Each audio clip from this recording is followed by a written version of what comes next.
नमस्कार, खबर उत्तर प्रदेश में आप सभी का स्वागत है। मैं हूं आपके साथ यशी शुक्ला। रुक करेंगे खबरों का, लेकिन उससे पहले एक नजर सुर्खियों पर। पीएम मोदी ने देशवासियों से की मन की बात। आज मन की बात का 113वां एपिसोड हुआ प्रसारित। ड्रग्स को लेकर युवकों को दिया संदेश। मुख्यमंत्री योगी ने सुनी पीएम के मन की बात। मुख्यमंत्री आवास पर सुना प्रसारण। इस बार हर घर तिरंगा अभियान का ऐलान।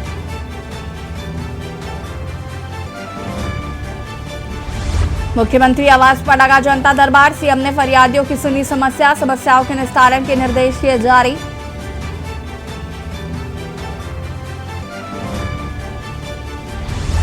यूपी के बरेली में मणिपुर जैसी घटना। महिला को आधा दर्जन लोगों ने निर्वस्त्र कर जमकर पीटा। महिला को निर्वस्त्र कर दबंगों ने मारा पीटा। अलीगढ़ में 2 हफ्ते से गायब बेटी का नहीं पता चला सुराग। पिता ने थाने में खाया जहर। पुलिस पर लगाया गंभीर लापरवाही का आरोप।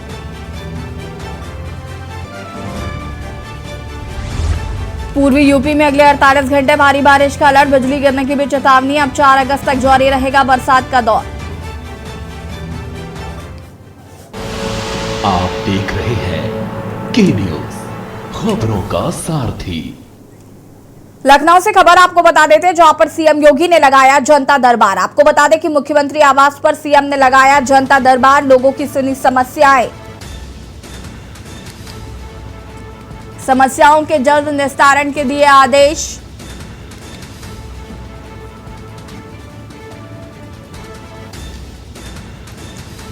लोगों की समस्याओं को सीएम ने सुना।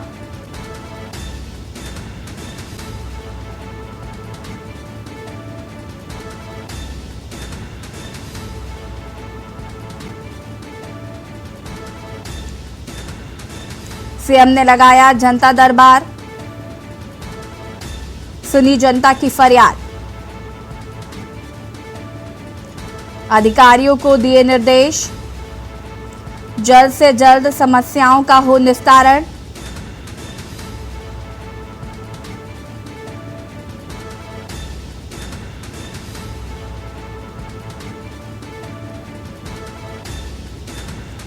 बड़ी खबर आपको हम बता रहे हैं।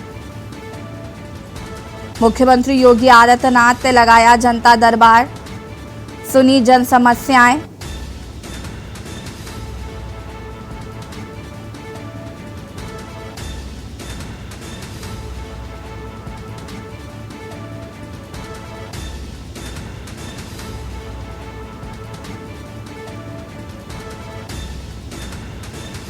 अधिकारियों को दिए निर्देश।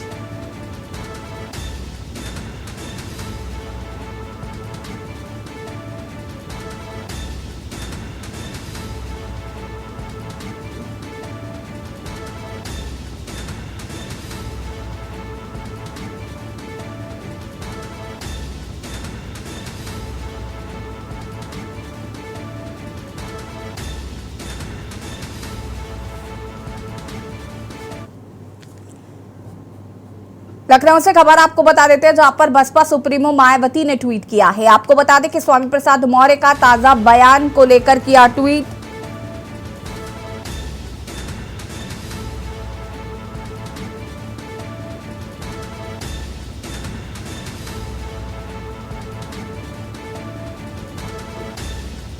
नए विवादों को जन्म देने वाला ये विशुद्ध राजनीतिक बयान है। मौर्य लंबे समय तक बीजेपी सरकार में मंत्री रहे। धार्मिक विवाद पैदा करना उनकी व सपा की घिनौनी राजनीति है। बौद्ध व मुस्लिम समाज उनके बहकावे में आने वाला नहीं है। स्वामी प्रसाद मौर्य के बयान पर आपको बता दें कि मायावती ने पलटवार किया है। उन्होंने कहा कि बौद्ध व मुस्लिम समाज बहकावे में नहीं आएगा।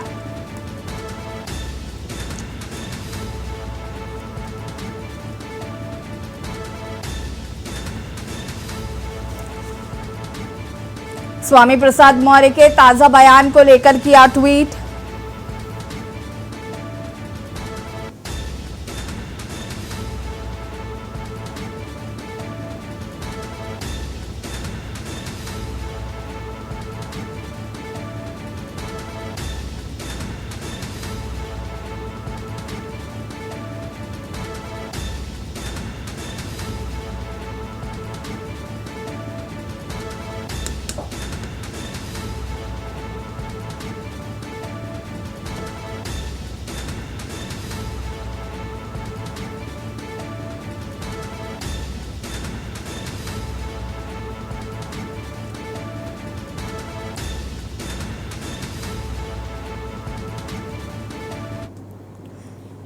और अब बात करेंगे खाकी को शर्म न आई। आपको बता दें कि देवरिया के सामने आया बर्बरता का वीडियो। दिव्यांग को पानी मांगना इतना महंगा पड़ा कि पुलिसकर्मियों ने दिव्यांग की पिटाई कर दी। बर्बर और बेलगाम पुलिस के कारनामे आए सामने। दिव्यांग को पानी मांगना पड़ा महंगा। पानी मांगने पर पुलिसकर्मियों ने दिव्यांग की जमकर पिटाई कर दी। बर्बरता और बेलगाम पुलिस के कारनामे आए सामने। देवरिया से सामने आया बर्बरता का यह वीडियो।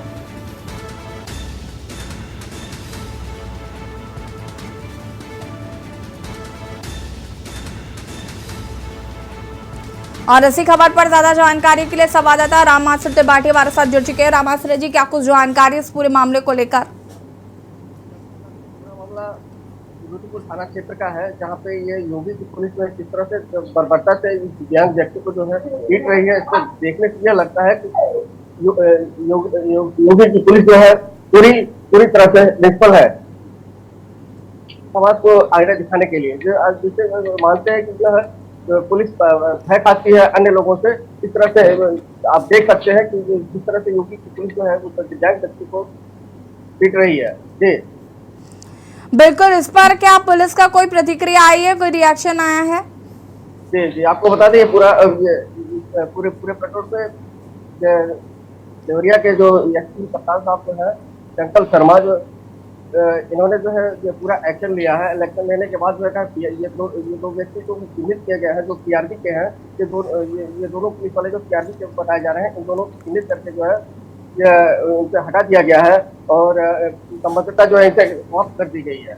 ये इनके ऊपर देखते हुए कड़ी कार्रवाई करने का निर्देश भी दिया है। जी बिल्कुल रामाश्रय जी, देखिए जिस तरीके से ये देखने को मिल रहा है या जिस तरीके का ये घटनाक्रम है, बेहद ही निंदनीय ये वीडियो है। इसके बाद दिव्यांग से भी क्या आपकी कोई बात हुई है? जी दिव्यांग से भी तो हमारी बात नहीं हो पाई है। अब दिव्यांग से मिलने का प्रयास किया जा रहा है, लेकिन जो अभी दूर है। जी ठीक है, बहुत बहुत शुक्रिया आपका तमाम जानकारी के लिए। और बता दें कि दिव्यांग को पानी मांगना पड़ा महंगा।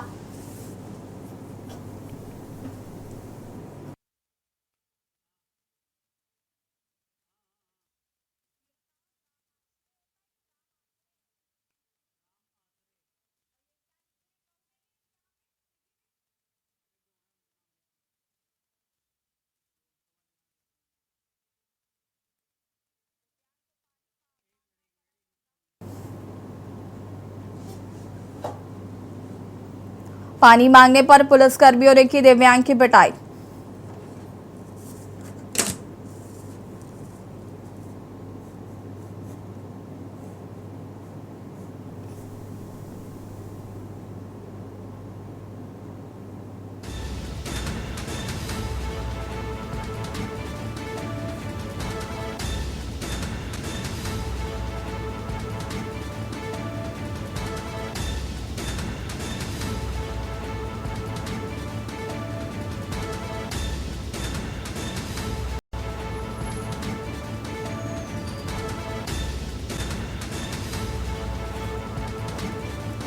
बर्बर और बेलगाम पुलिस के कारनामे आए सामने।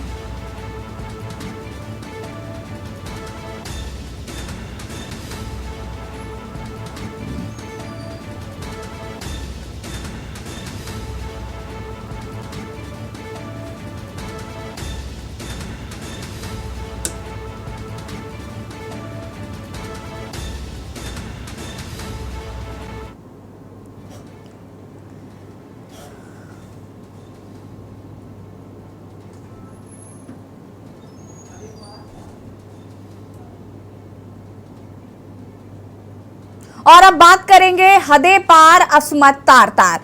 देश में महिला अपराध थम नहीं रहे, हैवान दरिंदगी की हदें पार कर रहे हैं। सनसनीखेज मामला सतना से सामने आया। बता दें कि सतना के मैहर में 10 वर्षीय बच्ची के साथ निर्भया जैसी वारदात सामने आई, तो वही फतेहपुर में समुदाय विशेष के 2 युवकों ने दलित युवती को अगवा कर हवस का शिकार बनाया। देखिए रिपोर्ट।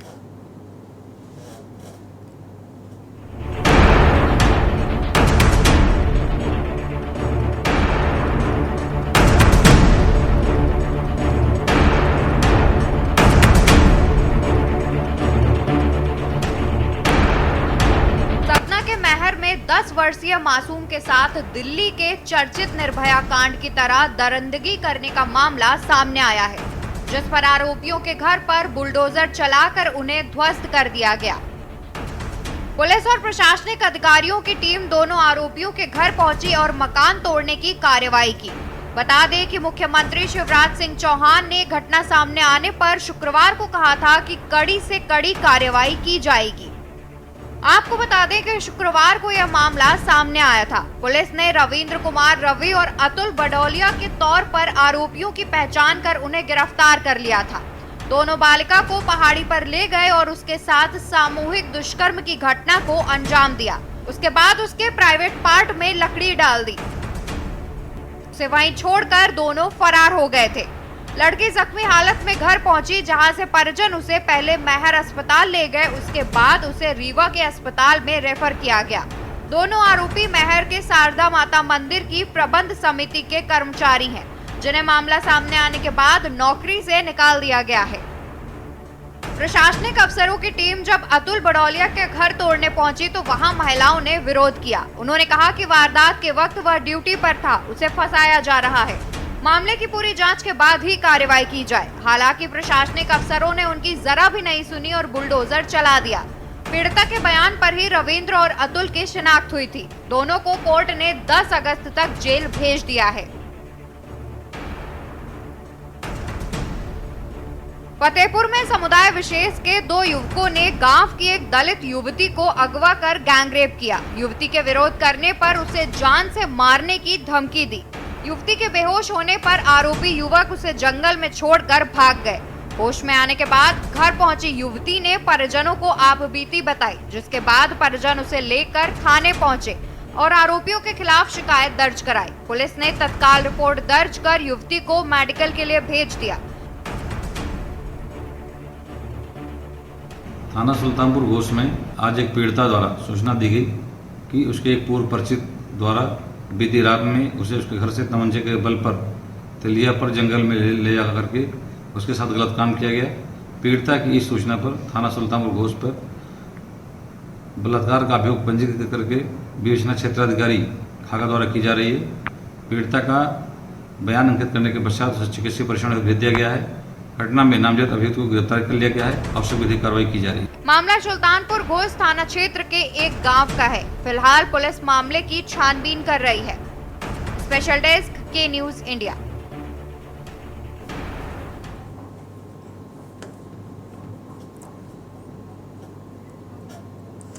और इसी खबर पर ज्यादा जानकारी के लिए संवाददाता सुनील मालवी हमारे साथ जुड़ चुके हैं। सुनील, क्या कुछ जानकारी इस पूरे मामलों को लेकर?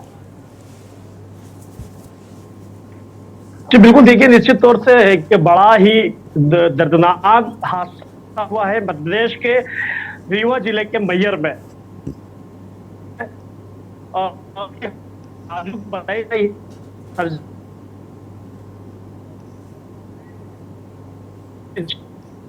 है पीड़ित लगातार डॉक्टर प्रयास कर रहे हैं और लगातार जो सरकार की तरफ से भी आदेश दे दिया गया है कि जो भी युवती का तत्काल उपचार किया जाए, किसी प्रकार की कोई परेशानियों का सामना नहीं करना पड़े पीड़ित परिवार को। वही जो आरोपी का जो परिवार है, आरोपी के परिवार के लोग गुहार लगा रहे हैं कि हमारे जो बच्चे हैं उनको फंसा दिया गया, निर्दोष फंसाया है उनका, चाहे तो सरकार या प्रशासन उनका DNA टेस्ट करा ले। जी बिल्कुल सुनील, अगर प्रशासन की बात करें तो किस तरीके से कार्रवाई कर रही है?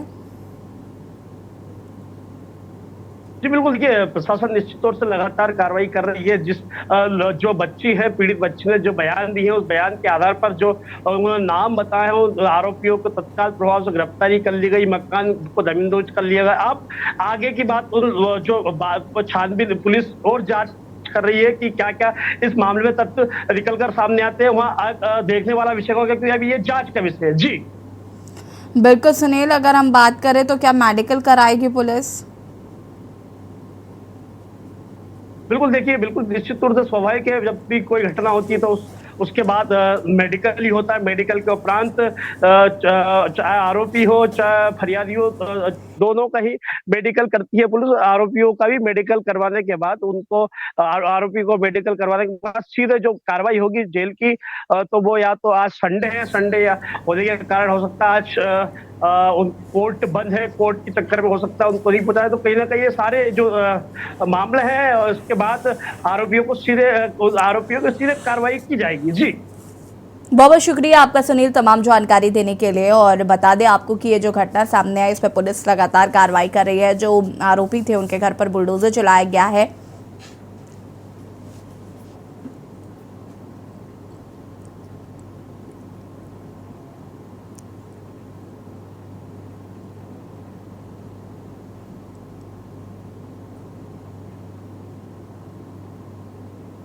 बता दें आपको कि 10 वर्षीय बच्ची के साथ दरिंदगी।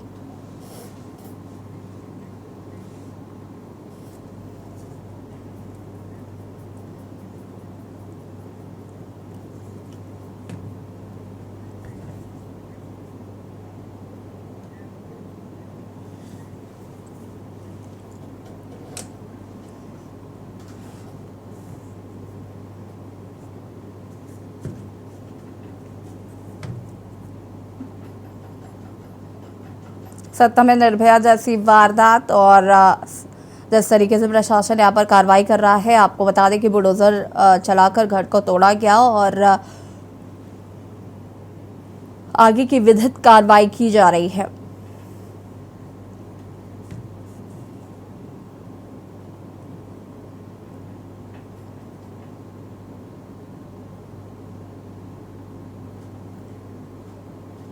और सीधे आपको ले चलते हैं लखनऊ, जहां पर मुख्यमंत्री योगी आदित्यनाथ कमांड सेंटर का उद्घाटन किया और साथ ही साथ सीएम डैशबोर्ड का भी उद्घाटन किया। क्या कुछ कह रहे सुन लेते हैं। इस अभियान के साथ जुड़े हैं, जो भी अधिकारी आया है उसके लिए प्रायोरिटी तय होनी चाहिए कि एक आम जनता की समस्या का समाधान हमारी प्राथमिकता होनी चाहिए। हमारी प्राथमिकता अपनी व्यक्तिगत सुविधा नहीं, अपनी स्वयं की सहूलियत नहीं, हमारी पहली प्राथमिकता एक कॉमन मैन होना चाहिए। उसकी समस्या का समाधान हो, समयबद्ध तरीके से समाधान हो, यह भी हम सुनिश्चित करें। और इस दृष्टि से हम यह सुनिश्चित करें कि जहां जिस अधिकारी की तैनाती है वो वहीं पे निवास करे। सरकारी आवास नहीं है तो वहां पे किराए के मकान पे रहे। और जिलाधिकारी इसकी समीक्षा करें हर जनपद में हर विभाग के अधिकारियों की, कि भाई अगर तहसील से जुड़े हुए सभी कार्मिक तहसील परिसर के आसपास, तहसील परिसर में आवासीय सुविधा है तो आवासीय सुविधाओं में, अन्यथा उन्हीं भवनों में अगल बगल कहीं किराए पे मकान लेकर के वहां रहें।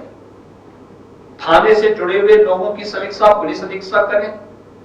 जिलाधिकारी का दायित्व बनता है कि स्वास्थ्य हो, शिक्षा हो, या जो भी शासन से जुड़े हुए विभाग जनपद के अंदर हैं उन सबकी समीक्षा करें।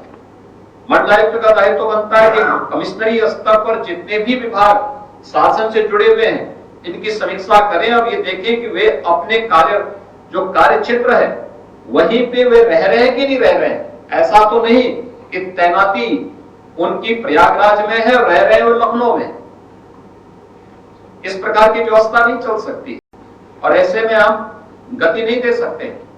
दूसरा, समयबद्ध तरीके से जनता की समस्या का समाधान। अगर ट्रांसफार्मर जला है और विद्युत विभाग ने पहले से टोल फ्री नंबर जारी किया है, एक ट्रांसफार्मर के लिए वह मंत्री के पास या मुख्यमंत्री के पास आने की नौबत क्यों पड़ रही है उन गांव के लोगों को। टोल फ्री नंबर से अगले 24 घंटे के अंदर ट्रांसफार्मर बदल क्यों नहीं जाता है, यह हम क्यों नहीं सुनिश्चित करते हैं। और जिले में नहीं हो रहा है, आप इसकी रिपोर्ट कीजिए। इस स्तर पर गड़बड़ी है, ये लोग जानबूझ के शरारत इस प्रकार की स्थिति पैदा कर रहे हैं जिससे शासन की छवि पे आंच आए। और मुझे लगता है इसको वास्तव में हमें एक जीरो टॉलरेंस की तरफ इस प्रकार की लापरवाही को ले जाना होगा। इसलिए हमें एक मैकेनिज्म जनपद स्तर पर बनाना होगा।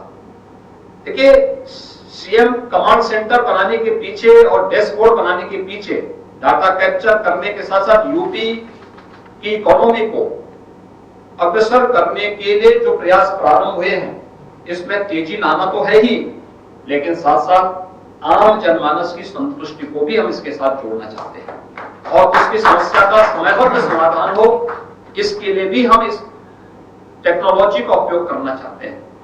अगर हम एम्बुलेंस को यहां से बैठ करके मॉनिटर कर सकते हैं तो मुझे लगता है कि जनपद की हर एक गतिविधि को भी मॉनिटर किया जा सकता है।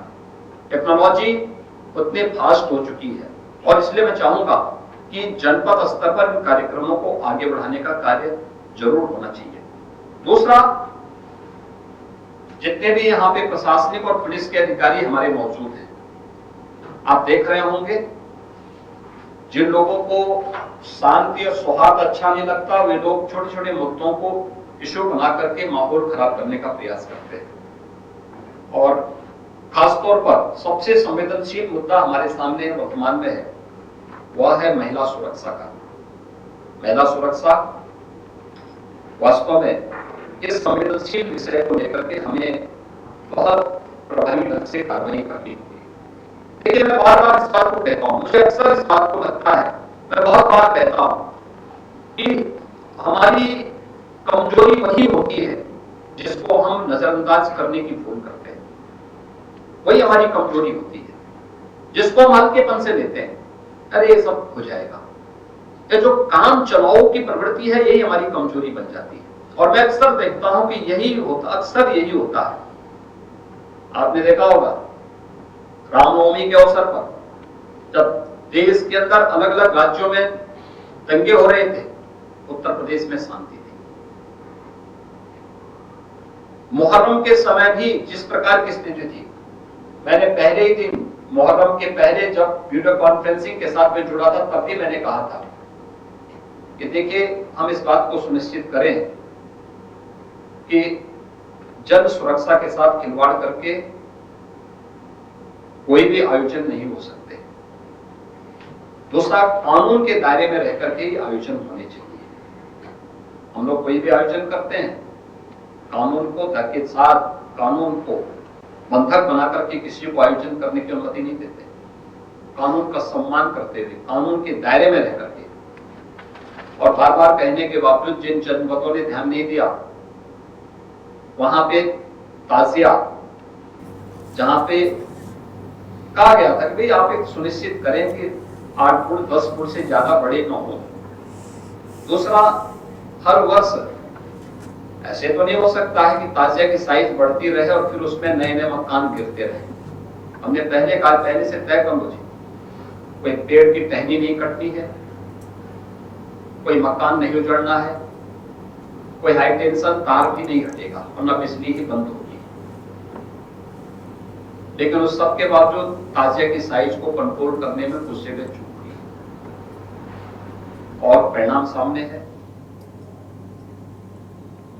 और यहाँ पर मुख्यमंत्री योगी आदित्यनाथ को सुन रहे थे, जहाँ पर उन्होंने कमांड सेंटर का उद्घाटन किया है। साथ ही साथ उन्होंने बताया कि कमांड सेंटर जनता के लाभ के लिए होगा।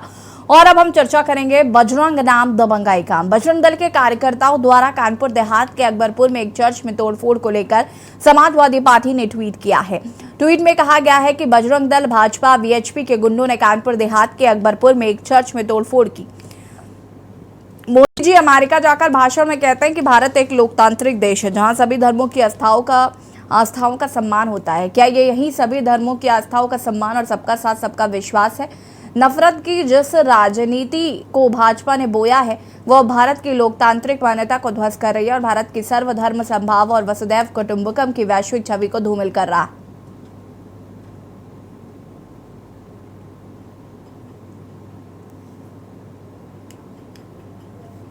समाजवादी पार्टी की तरफ से ट्वीट है। बीजेपी ने नफरत को बढ़ाया है। चर्च में तोड़फोड़ को लेकर सपा ने किया ट्वीट।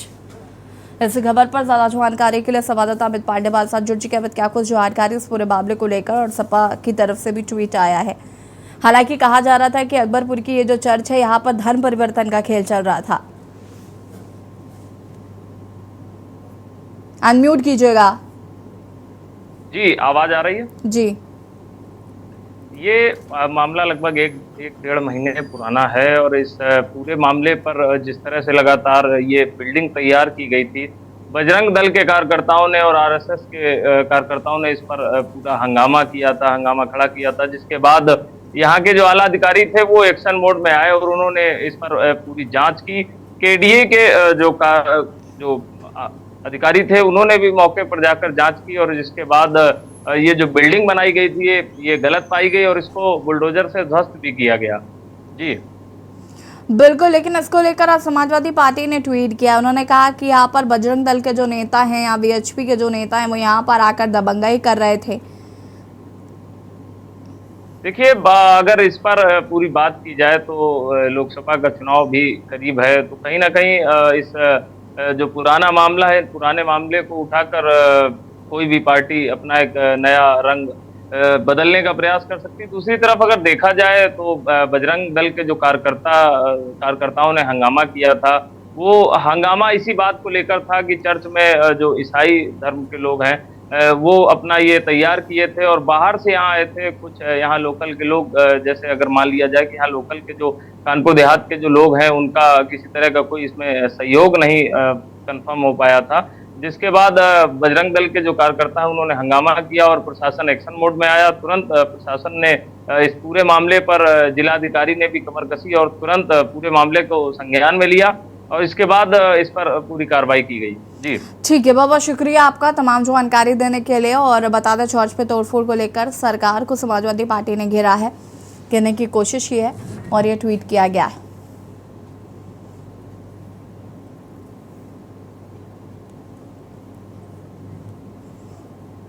खबर उत्तर प्रदेश में फिलहाल इतना ही। देखते रहिए के न्यूज़ इंडिया। नमस्कार।